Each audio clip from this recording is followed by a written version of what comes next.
देखें क्या होता है। लेकिन फिलहाल आज जो अमित शाह ने घोषणा की वो ऐतिहासिक घोषणा है, उसी तरह से जैसे 370 की थी, नक्सलवाद के खात्मे की थी, अब ये घुसपैठियों की घुसपैठिए इस देश का कैंसर बन गए, देश की सीमाओं वाले प्रदेशों में। वहां तक तो छोड़ दीजिए, हम लोग उत्तर प्रदेश के अंदर महसूस करते हैं कि कितनी बड़ी मात्रा में घुसे हैं।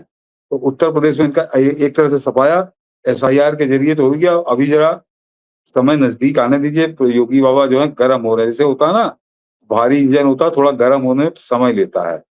उन्होंने गर्म होने की शुरुआत कर दी है। गर्म होने में मान लीजिए कि अभी तो महीने 15 दिन और उसके बाद उस इंजन की गर्मी आप देखिएगा। एक बात कही जाती थी प्रधानमंत्री के दौर, मोदी के दौर के बाद, कि प्रधानमंत्री आम खाते हैं काट करके या चूस करके। मजाक उड़ाते थे कि सवाल तो नहीं पूछते हो, और जब सवाल पूछते हो तो सवाल पूछने नहीं आता। अब हद ये है कि जब सागरिका घोष की पार्टी हार गई।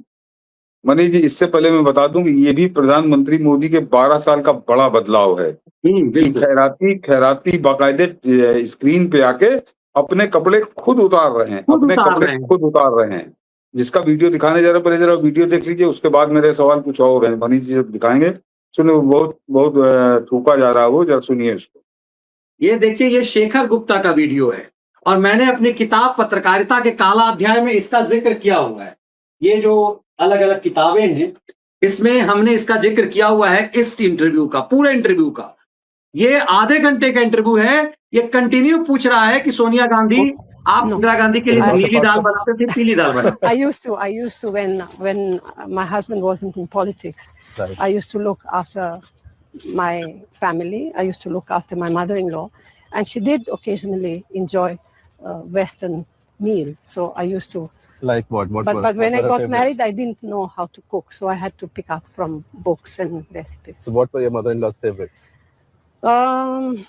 Well, she did enjoy pasta. To cook? देखिए, ये टकला इंटरव्यू ले रहा है, और इसी टकले के इंटरव्यू के कुछ ही दिनों बाद सागरिका घोष का जो पति है, उसने इंटरव्यू लिया था इसी जगह पे बैठ करके। और ये इंटरव्यू कब का है? जब देश में 2G घोटाला, कोलगेट घोटाले का हंगामा चल रहा था। इन चुट्टों ने एक बार भी पूछने की हिम्मत नहीं की। और इसका खुलासा जो आप कह रहे हैं ना, कपड़े उतार करके नाच रहा है, ये ससुरा नाच के बता रहा है उस सच को। जरा सुनिए इस चुट्टे को। I learned this also the hard way in 2016 when I interviewed Congress leader Sonia Gandhi on the occasion of Indira Gandhi's birth centenary in Prayagraj, then Allahabad. Hours before the cameras rolled, I was politely informed by Sonia Gandhi's team that the full interview, or the interview, was being given only on the condition that there would be no political questions. Please think about it. Leading politician, but no political questions.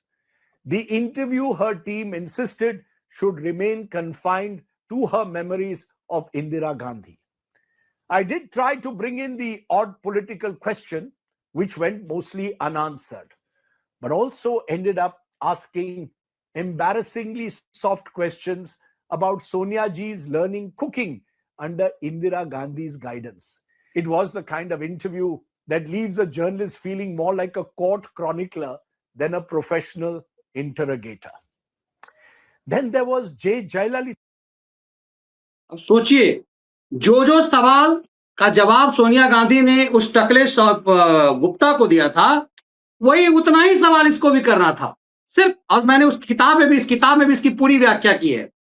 आध 45 minute का से लेकर 40 minute का interview दोनों चुट्टों ने किया, और दोनों ने वही सवाल किए जो राजदीप ने किए, वही सवाल शेखर गुप्ता ने भी किए कि अब इंदिरा गांधी नीली दाल बनाती थी या पीली दाल बनाती थी, साड़ी पहनना आप कैसे, मतलब कोई पॉलिटिकल क्वेश्चन नहीं है। फिर याद दिला दो, ये उस समय का इंटरव्यू है जब 2G घोटाला, कोलगेट घोटाला से देश जल रहा था। मनीष जी, सबसे खास बात यह है कि ये बता रहा है कि राजदीप सरदेसाई ने शायद इसकी बताया कि 2016 शायद इसने तारीख बताई, 2016 का इंटरव्यू है। यानी इसको 10 साल बाद याद आई, इसको 10 साल बाद याद आई कि अब ये देश को बताना चाहिए। इसने क्या बताया आपने 1 मिनट 1.5 मिनट? 2013 का इंटरव्यू है ये इंटरव्यू 2013 का है, झूठ बोल रहा है। इंटरव्यू अच्छा। शेखर गुप्ता का 2013 का है, उसका मैंने डेट वेट सब कुछ लिखा है। ये सब सरकार बनने से पहले का इंटरव्यू है।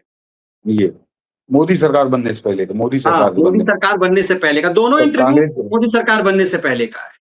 ये दर्शक जरा सोचे कि ये आदमी कब बता रहा है। मैंने कहा ना, ये है मोदी के 12 साल के शासनकाल का बदलाव, कि अब ये सच बोल रहे हैं। जो जो पिछले 12 साल से मोदी जो है स्क्रिप्टेड इंटरव्यू देता है, मोदी जो है स्क्रिप्टेड बातचीत करता है, मोदी से सवाल नहीं पूछ सकते, फलाना करते। अब ये अपने मुंह से बकर रहा है कि जब ये सोनिया गांधी का इंटरव्यू करने गया तो सोनिया गांधी की टीम ने इसको बताया कि तुम एक भी पॉलिटिकल क्वेश्चन नहीं पूछोगे। इसको शर्म आ रही है इसको बताते हुए। ये किस महिला के लिए कहा जा रहा है कि तुम कोई पॉलिटिकल क्वेश्चन नहीं पूछोगे, जो अपनी उंगली के इशारे पर इस देश को नचा रही थी, इस देश के प्रधानमंत्री को नचा रही थी, इस देश में कौन राष्ट्रपति बनेगा ये तय कर रही थी वो महिला। और उस महिला से इसको मना कर दिया गया कि तुम जो पॉलिटिकल क्वेश्चन नहीं पूछोगे। ये है सेंसरशिप और ये है तानाशाही, जिसको ये अपने मुंह से बकर रहा है, अपने कपड़े अपने मुंह खुद से उतार बकर रहा है। नहीं, ससुरे ये को अगर अब बोलने की क्या जरूरत है? बीबी की सरकार चली गई इसीलिए ये क्यों बोल रहा है? इतने दिन बाद क्यों बोला? 10 साल 12 साल बाद क्यों नहीं, बोला? वो मनीष जी उसको करके देखेंगे, छोटा करके देखेंगे। वो तो बीबी भी तो उसके छोड़ दीजिए। इसकी बीबी को तो ममता बनर्जी ने सार्वजनिक रूप से जितियाया था। और हाँ, आज से बिल्कुल, वो वीडियो भी चल रहा है।